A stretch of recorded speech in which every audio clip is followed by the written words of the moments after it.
आज आपण पुरणपोळी बनवणार आहोत। त्यासाठी आपल्याला लागणार आहे 1 वाटी हरभऱ्याची डाळ। ती आपल्याला स्वच्छ धुवून कुकरमध्ये शिजवून घ्यायची आहे। 3 ते 4 शिट्ट्या घ्यायच्या आहेत। डाळ लवकर शिजत नसेल तर 4 शिट्ट्या घ्यायच्या आहेत। इथे ही डाळ छान शिजलेली आहे। आता आपल्याला ही डाळ एका भांड्यामध्ये काढायची आहे। त्यानंतर पाणी गरम करून डाळीमध्ये टाकायचं आहे आणि छान मिक्स करून आपल्याला आमटीसाठी कट काढून घ्यायचा आहे। आता डाळीतलं पूर्णपणे पाणी काढलेलं आहे।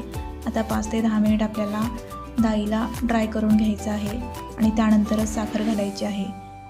पाणी असेल तर पुरण खूपच पातळ होईल। इथे मी 1 वाटी डाळ घेतली होती, त्यामुळे 1 वाटी साखर घालत आहे। तुम्ही कमीही घालू शकता तुमच्या आवडीप्रमाणे। जितकी डाळ आहे तितकीच साखर घातली तर आपली पुरणपोळी छान होते आणि पुरणपोळीला चिटकून राहते। कमी घातली तर पुरण बाहेर निघतं। तुम्ही गूळही टाकू शकता। आता आपल्याला यामध्ये थोडंसं तूप घालायचं आहे, त्यामुळं आपलं पुरण लवकर घट्ट होईल। तुम्ही तेलही घालू शकता। आता हे पुरण छान घट्ट झालेलं आहे। त्यानंतर आता आपल्याला हे पुरण पात्रामध्ये वाटून घ्यायचं आहे। हे पुरण वाटून झालेलं आहे। त्यानंतर आता कणिक मळून घ्यायचं आहे।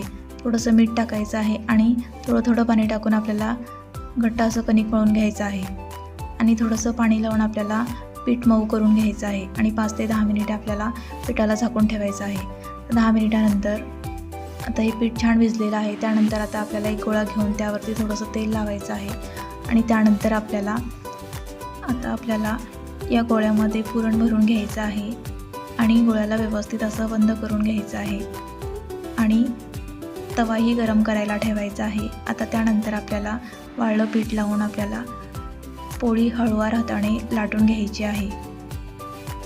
आता ही पोळी लाटून झालेली आहे। त्यावरती आपण थोडंसं तेल लावणार आहोत। तव्यावरती थोडंसं तेल टाकायचं आहे म्हणजे आपली पोळी चिटकणार नाही। आता पोळीला छान भाजून घ्यायचं आहे। दोन्ही बाजूंनी छान तेल लावून पोळीला भाजून घ्यायचं आहे। आता ही पोळी भाजून झालेली आहे। या झाल्या पुरणपोळ्या तयार।